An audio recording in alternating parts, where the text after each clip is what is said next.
আমরা সকলের প্রিয়া শ্রী রাধা রানী। রাধা রানী কি, রাধা রানী কি জয়। এই রাধা রানীর আবির্ভাব স্থান, তার বাবার নাম, তার মায়ের নাম। প্রশ্ন একটা, তার মধ্যে তিনটা যুক্ত। রাধা রানীর মায়ের নাম, তার বাবার নাম, আবির্ভাবের স্থান বা জন্মস্থান।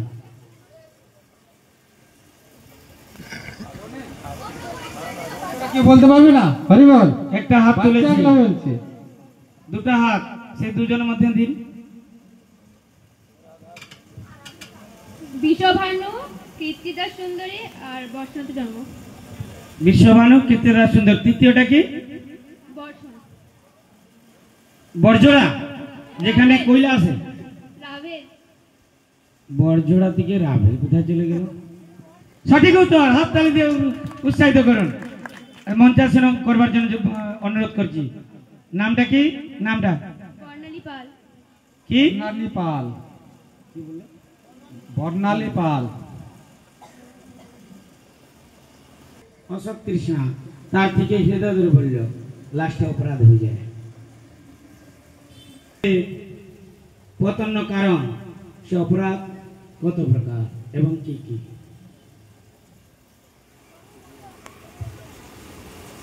রাধারানী বলবেন। হরে কৃষ্ণ প্রভু প্রভু বৈষ্ণব অপরাধ। ওকে, অপরাধ কত প্রকার কি কি? 6 প্রকার বৈষ্ণব অপরাধ। হন্তি নিন্দতি বৈদেশ। বৈষ্ণব অপরাধ একটা হলো, আর তিনটা? 4 প্রকার, নাম অপরাধ, ধাম অপরাধ, সেবা অপরাধ, বৈষ্ণব অপরাধ। সুন্দর উত্তর, হাততালি দিয়ে উৎসাহিত করুন এবং মঞ্চাসন হবার জন্য রাধারানীকে অনুরোধ করছি। রাধারানীর নামটা কি? সুদেশনা ঘোষ। সুদেশনা।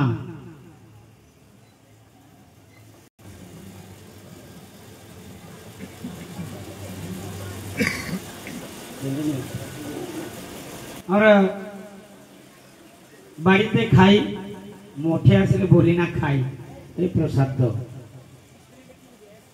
কিন্তু শাস্ত্রানুসারে, শাস্ত্র অনুযায়ী প্রসাদ, মহাপ্রসাদ, মহাপ্রসাদ, তার মধ্যে পার্থক্যটা কি? প্রসাদ, মহাপ্রসাদ, মহাপ্রসাদ। দুটো হাত, হাত দুটো, আর নাই।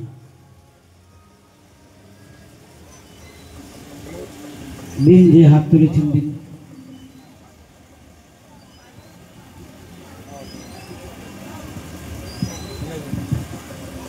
প্রসাদ, প্রসাদ শব্দের অর্থ হচ্ছে প্রসাদ মানে কৃপা, আর মহাপ্রসাদ মানে হচ্ছে ভগবানের যেটা অধরামৃত, সেটাকে বলা হয় মহাপ্রসাদ। আর ভগবানের যে প্রসাদটা যদি কোনো বৈষ্ণব দ্বারা সেবিত হয়, উচ্ছিষ্ট হয়, তাহলে সেটা মহাপ্রসাদ হয়। হাততালি দিয়ে উৎসাহিত করুন। সুন্দর মঞ্চাসন হবার জন্য। অনুগ্রহ, কোন দেবাদেবকে যদি ভোগ নিবেদন করা যায় সেটা প্রসাদ। ভগবানকে ভোগ নিবেদন করলে মহাপ্রসাদ। সেই মহাপ্রসাদটা যদি ভক্তর উচ্ছিষ্ট হয়, আমরা পাই, তাহলে তাকে মহাপ্রসাদ বলা যায়। এটা ফাইনাল নয়, এটা সান্ত্বনামূলক। আসন্তাকালে এই কুইজ মধ্যে যে ফার্স্ট সেকেন্ড থার্ড হবে, তাদেরকে first second third special certificate এবং প্রাইজ। এবং আজ পর্যন্ত কালকে যে দুটা প্রতিযোগিতা শেষ হয়েছে, তার भी সার্টিফিকেট এবং প্রাইজ কালকে পুরস্কার বিতরণ দিবস, কালকে সে তাদেরকে অনুরোধ করছি উপস্থিত থাকবেন, নিজের পুরস্কার নিয়ে যাবেন। পরবর্তী প্রশ্ন।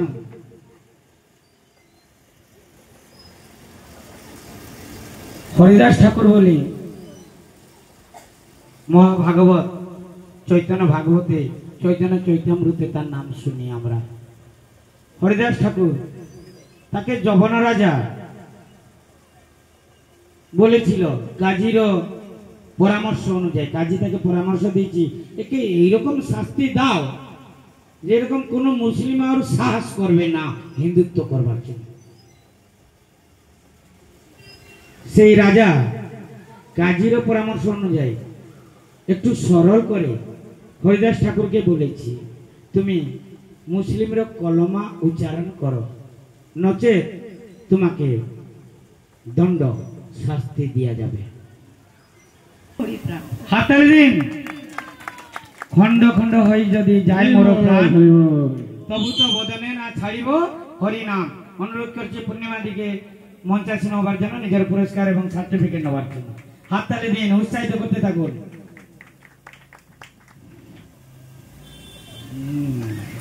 আজ বলছি কুঞ্জপ্রভুকে, জানছো আমি ভগবানকে প্রার্থনা করেছি আরো আরো জন্ম যেরকম স্ত্রী জন্ম না পাই। ইনি বলেন কেন না, শাস্ত্রের মধ্যে কোনো জায়গায় নাই যে স্ত্রী জন্মে উদ্ধার হবে। এটা আলাদা প্রসঙ্গ, এটা সত্য। মহাপ্রভুর কাছে অনুরোধ করে বর মেঘে চেয়ে নিয়েছিল। সেই মহাপ্রভু যে মহাজন মহাভাগবত, উনি কে যে মহাপ্রভুর কাছে বর চেয়েছিল এই স্ত্রী লোকদেরকে আর কাকে কাকে উদ্ধার হওয়ার জন্য।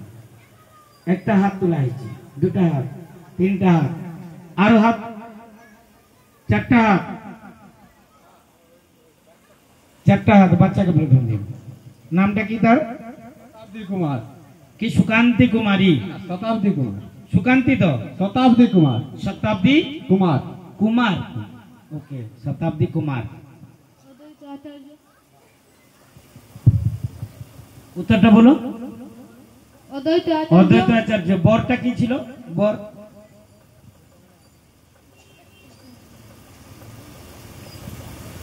অর্ধেকটা হলো একটা পেন, মঞ্চাসীন হয়ে যান শতাব্দী, একটা পেন পুরস্কার। হরে কৃষ্ণ। হরে কৃষ্ণ। এই বরটা দিয়েছেন অদ্বৈত প্রভু। তো বরটা হচ্ছে, প্রথম বলেছিলেন দিনহীন কাঙাল বা মূর্খ যারা আছে তারা যেন আপনার কৃপা পায়। আর একটা হচ্ছে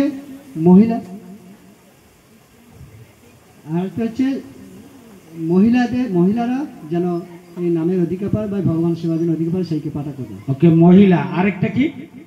দিন মূর্খ যারা আছে, দিন মূর্খ, কাঙাল। ঠিক আছে।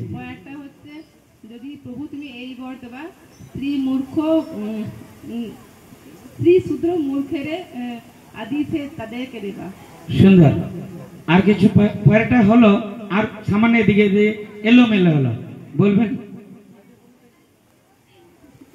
আমার লাস্টে দিতে যদি ভক্তি বিলাইবা নিজ মূর্খ শূদ্ররে দিবা। এটা কে বলছি? এটা অদ্বৈত বলয়ে, অদ্বৈত বলয়ে যদি ভক্তি বিলাইবা নিজ মূর্খ স্ত্রী দিবা। এটা মহাপ্রভু বলছেন। হ্যাঁ, মহাপ্রভুকে বলছেন অদ্বৈত ঠাকুর, যদি তুমি ভক্তি দেবে তাহলে নিজ মূর্খ স্ত্রী। সুন্দর হলো। না খাইনি, আজ প্রসাদ পাইনি তো, আজ ব্রত করে এসেছে না। একবার জোর হবে বলো, অদ্বৈত ঠাকুর কি জয়। বাহ। আরেকজন সে শতাব্দী এসে নিল, মঞ্চাসীন হয়ে নিয়ে যান। পরবর্তী প্রশ্ন, বৈষ্ণব কাকে বলা যায়? বৈষ্ণব কত প্রকার? বৈষ্ণব একটাই হাত, হয়তো পূর্ণিমা দিয়ে চলে গেছে সেই জন্য হাত দেখা যাচ্ছে না। দুটো হাত। নন্দরানী, নন্দরানী।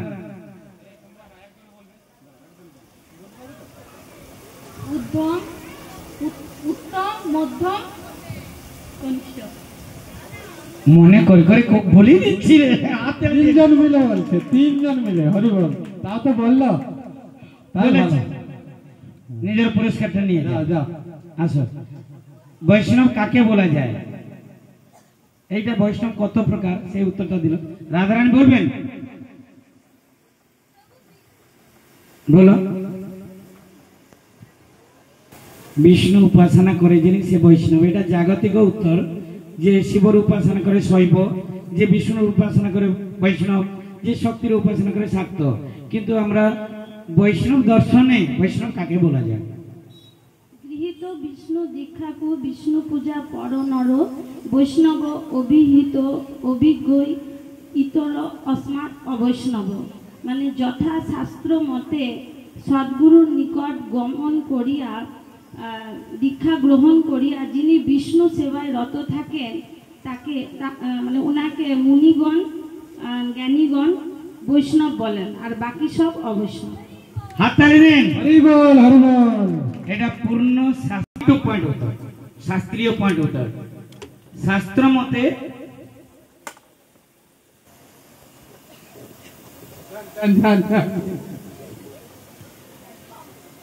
আমরা স্কুলে কলেজে সকলে পাঠ পড়ছি, স্কুলে কলেজে সকলে পাঠ পড়ছি, স্কুলে কলেজে বাড়িতে টিউশনে সব জায়গায় একটা কথা, রেস রেস রেস, দৌড় দৌড়, 1 2 3 4 দৌড়, প্রতিযোগিতা। তাকে কেটে দাও, একে কেটে দাও, তার 90% আছে 91 রাখো, তাকে হারিয়ে দাও, তাকে বসিয়ে দাও। কেন? আমি বড় হব। পেন দেওয়া হয়নি, পেন দেওয়া হয়নি, আসো উপরে আসো। দুজনে পেন দেওয়া হয়নি, হাততালি দিয়ে উৎসাহিত করুন। তাহলে সকলে আমরা নিজে বড় হবার জন্য চাইছি। আমি কিভাবে বড় হব এটা চাইছি। এইরকম একজন পৃথিবী প্রসিদ্ধ, ভারত প্রসিদ্ধ, কাশ্মীর থেকে এসেছিল পণ্ডিত। সে দিগ্বিজয়ী হওয়ার জন্য ইচ্ছা করেছিল, কিন্তু দিগ্বিজয়ী হওয়ার জন্য প্রমাণপত্রটা দরকার, সার্টিফিকেট দরকার। সার্টিফিকেট কোথায় পাবে? না সব জায়গায় জিতবার পরে লাস্ট জিতাটা নবদ্বীপ। কোথায়? নবদ্বীপ। পণ্ডিত নাই, অনেক পণ্ডিত, তার মধ্যে একটা পণ্ডিত শিরোমণি আছে, তার নামটা কি? নিমাই পণ্ডিত। নামটা কি? নিমাই পণ্ডিত। সে শুনে এসেছে একজন নিমাই পণ্ডিত আছে, তাকে যদি হারিয়ে দিয়ে তাহলে আমি দিগ্বিজয়ী পণ্ডিত। টার্গেট করে পৌঁছেছি নিমাই পণ্ডিতের কাছে, কিন্তু শেষে নিজে সরস্বতীর কথায় আপনারা তো মধ্যে বুঝে গেছি, ইনি অনন্ত কোটি ব্রহ্মাণ্ডের মালিক, যার সাথে আমি যুদ্ধ করেছিল। এবং সরস্বতীর উপদেশ অনুযায়ী সকালে ব্রাহ্ম মুহূর্তে পৌঁছে গেছি, দণ্ডবোধ প্রণাম করেছি মহাপ্রভুকে। মহাপ্রভু, আপনি পণ্ডিত, আপনি এরকম করা উচিত নয়, আপনি কৃপা করে আমাকে কিছু উপদেশ প্রদান করুন, যে দ্বারা আমার চিত্তটা শোধন হয়। এই প্রসঙ্গে মহাপ্রভু দিগ্বিজয়ী পণ্ডিতকে কি উপদেশ দিলেন? এই কথার উপরে মহাপ্রভু দিগ্বিজয়ী পণ্ডিতকে কি উপদেশ দিলেন? চৈতন্য ভাগবত কেউ শ্রবণ করছে না, কেউ পড়েনি, কেউ শ্রবণ করেনি।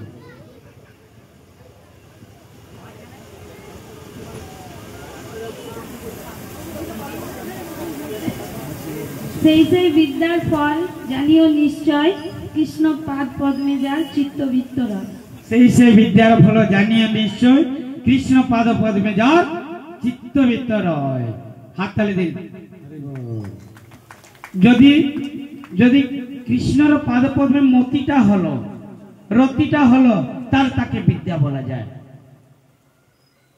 যদি না হলো, গুরুবর্গ মহাপ্রভুর ভাষাকে সংরক্ষণ করে রেখেছেন আমাদের জন্য।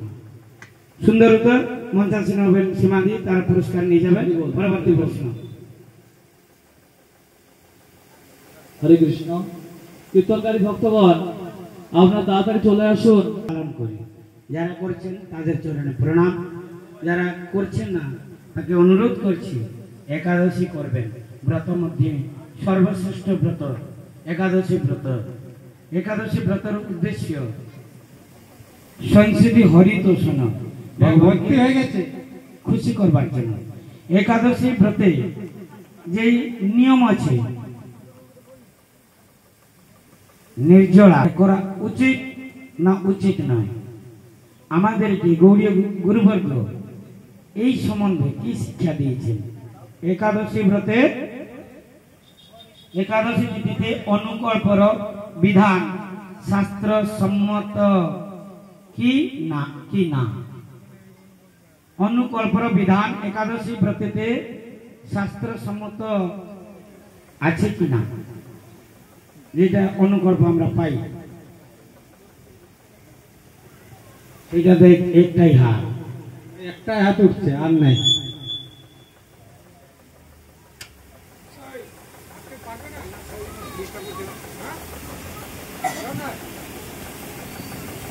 ভালো লাগছে না। না, বাবলু বাবুকে দেয়া যাক। বাবলু বাবু ওখানে বসে গেছেন, আর বলতে পারছেন না। বাবলু বাবু বলুন, আপনি বলতে পারবেন, আমাদের লোক কম তো, ওখানেও বসবেন, উত্তরও দেবেন। না না, বলুন, আমাদের লোক কম, সবাই জানে। আপনি লিখছেন বলে কি বলবেন না নাকি?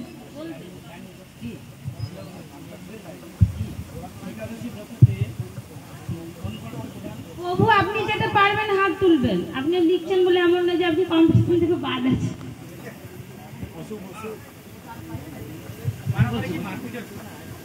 বলুন বলুন।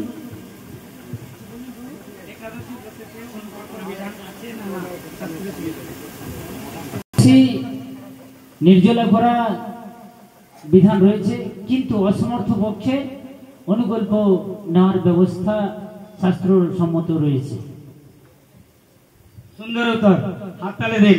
একাদশী শাস্ত্রসম্মত নির্জলা, কোনো জল বি পাওয়া যাবে না, কিন্তু কলিকালের জীবগণ অল্পেতে কাতর হয়ে পড়ে, অল্পেতে কাতর হয়ে যায়। এই জন্য গৌড়ীয় গুরুবর্গ অনুকল্পর বিধান রেখেছেন। অনুরোধ করছি বাবলু প্রভুর পুরস্কার এবং তার সার্টিফিকেট তাকে প্রদান করবেন। নিজে নিজে লিখে নিন। যারা পায়নি তা কি, যুগ অবতার কে, যুগ ধর্ম কি, একটাই হাত সামনে, তাড়াতাড়ি দিন, যাকে দেবার আছে তাড়াতাড়ি দিন, নতুন নতুন দেখে দিবেন। কি উত্তরটা কি?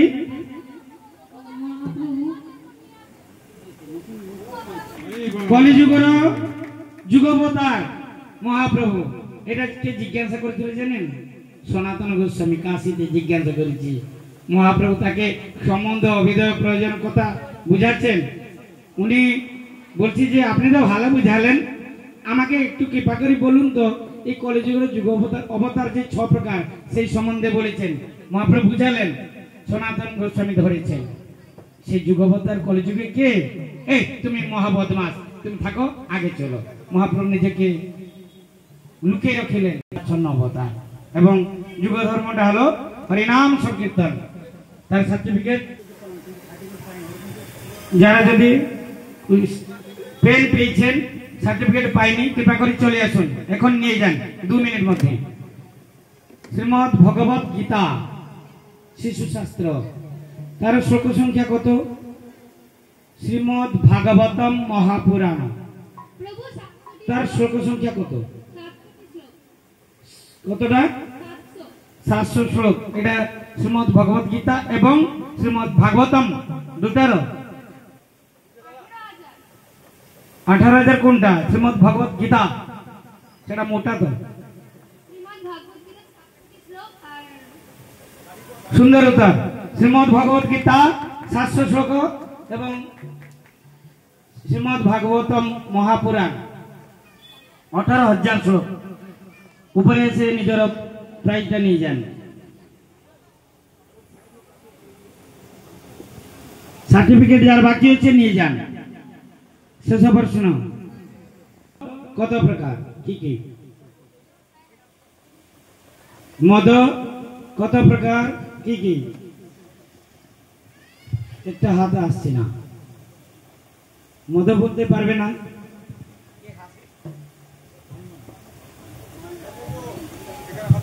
এই হাত তুলেছেন, হয়তো কেউ একজন মদ খাই, হাত তুলেছেন, আমরা দেখবো কি কি মদ খাই, এখন শুনবো।